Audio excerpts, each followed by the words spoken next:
How's it going, folks? CR here, and I'd like to discuss the incident in White Settlement that happened last Sunday. For those of you who don't know, somebody attempted to commit a mass killing inside a church in White Settlement, and, well, they ended up getting dispatched by one of the members of the congregation who had their license to carry and was carrying in that church.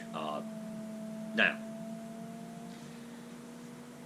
the attempted mass killer did get 2 people, but it could have been a lot worse had the congregation not had members that were carrying that day. And of course, this pretty much goes to annihilate most, if not all, of what the gun controllers say about having pistols for self-defense, carrying a firearm for self-defense, and so on and so forth.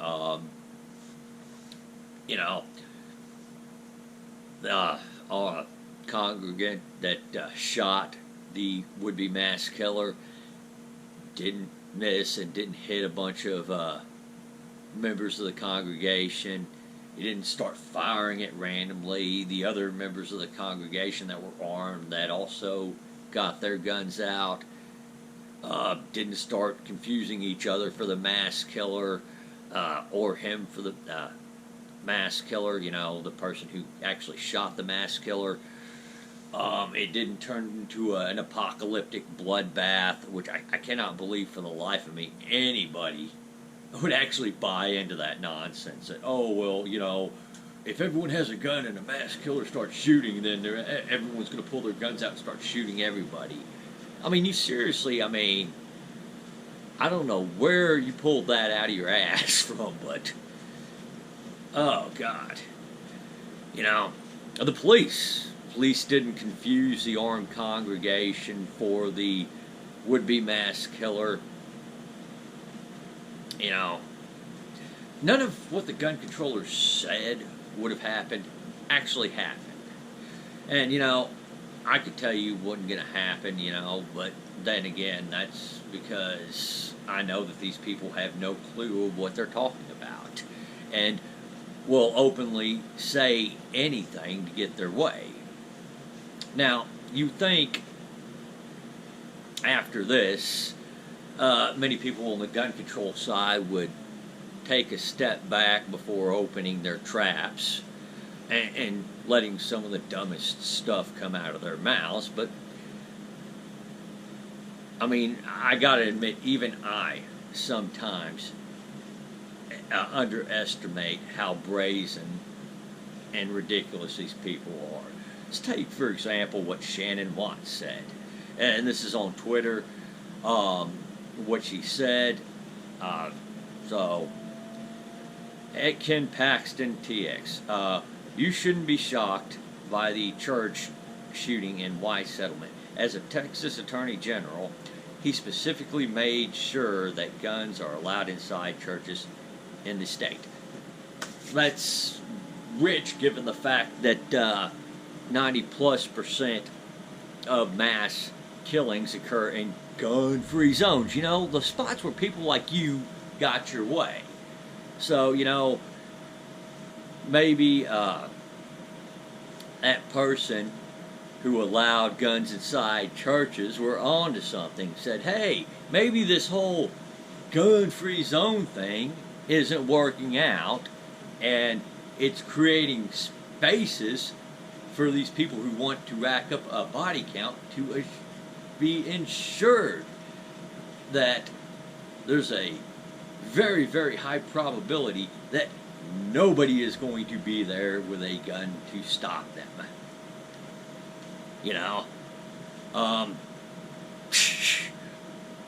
So it's really brazen coming from you. And yeah, I guarantee you that mass killer would have killed more. In fact, I say mass killer is actually a would-be mass killer. He didn't actually rack up a high enough body count to be considered a successful mass killer, but, he's more of an attempted mass killer. But yeah, he'd have killed more had he not been shot after he started opening fire. Now, let's see. There's another gem that she had on here too. Let me see if I can find it. And of course, lawmakers are already using the NRA's white settlement narrative to push dangerous new state laws in 2020, including stand your ground bills in Alabama to encourage church members to use deadly force if threatened. And she put the quotations on threatened. Let's start off with that.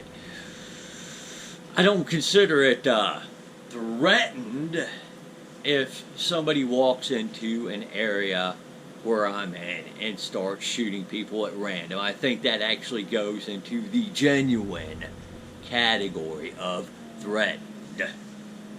But of course, the truth would get in the way of Shannon Watts' narrative, because then she would actually have to admit that there is some legitimacy to using a firearm for personal protection, and she just can't do that.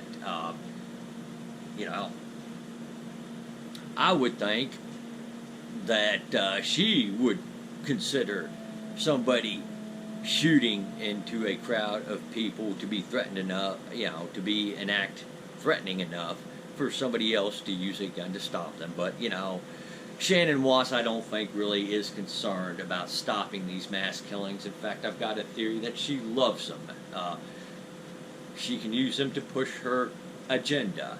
And I think if it comes down to a world where there are no mass shootings and everybody has their AR-15 and stuff like that, and a world where there are mass shootings, in order for her to use them to get people's AR-15s banned and get the gun laws tightened down as much as she wants them to be, she'll take the mass shootings. I don't think she gives a shit about mass shootings.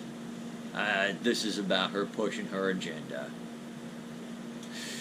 So the fact that she's accusing other people of exploiting this to push an agenda is quite rich.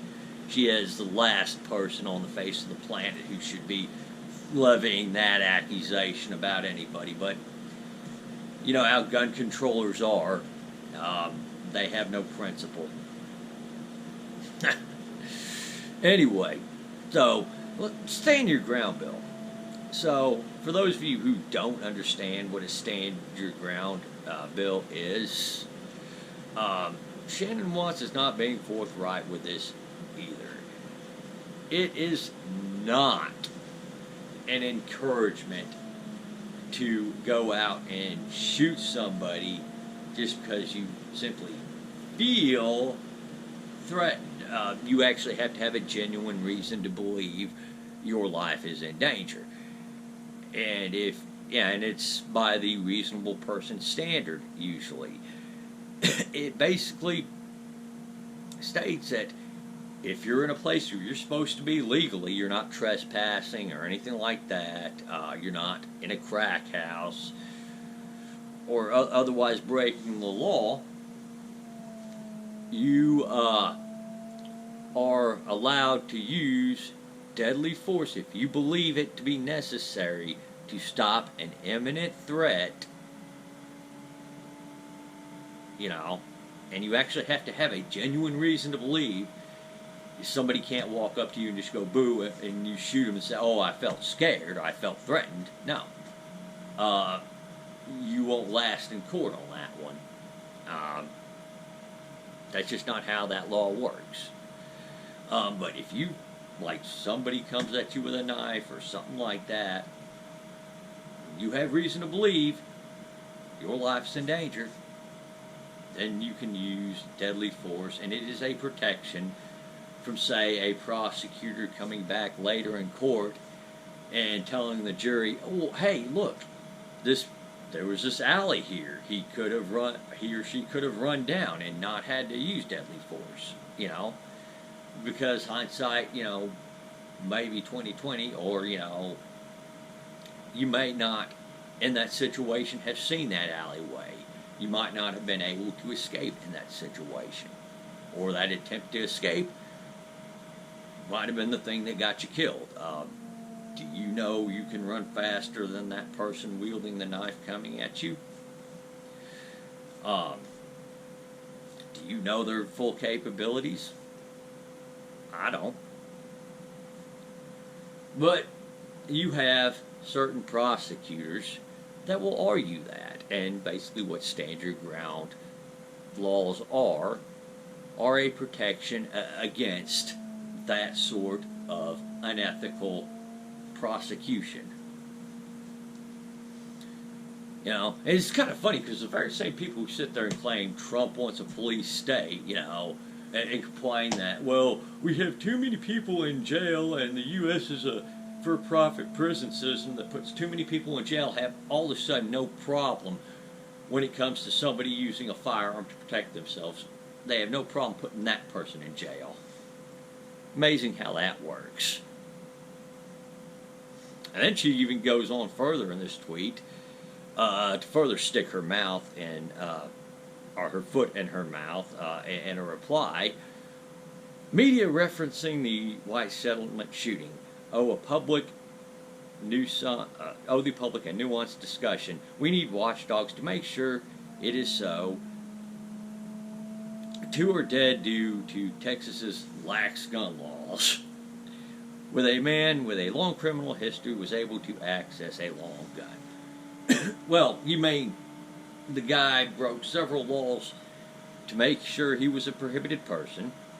The guy knowingly broke several federal laws to acquire that firearm. The person then went to use that firearm to go kill a bunch of people in a church, and you're telling me another gun law was going to stop this guy? Yeah, just keep digging that hole, Shannon. Just keep digging it. Beto O'Rourke. So saddened to hear about another church shooting in Texas. This one in White Settlement near Fort Worth. Clearly, what we are doing in Texas, what we are doing in this country, when it comes to guns, is not working. You know what? You act like gun-free zones aren't the target to mass killings. In fact, it seems like what they did in White Settlement was working a lot better than what you had in mind. You know, there are plenty of mass shootings in California that happened while that assault weapons ban was in place. You know, that thing that you wanted to have, that was one of your centerpieces on your platform, was an assault weapons ban. Oh, and they have universal background checks in California, and worse mass shootings have taken place in California than what happened in White Settlement, Texas. So you're going to sit there and tell me that what we're doing in Texas isn't working,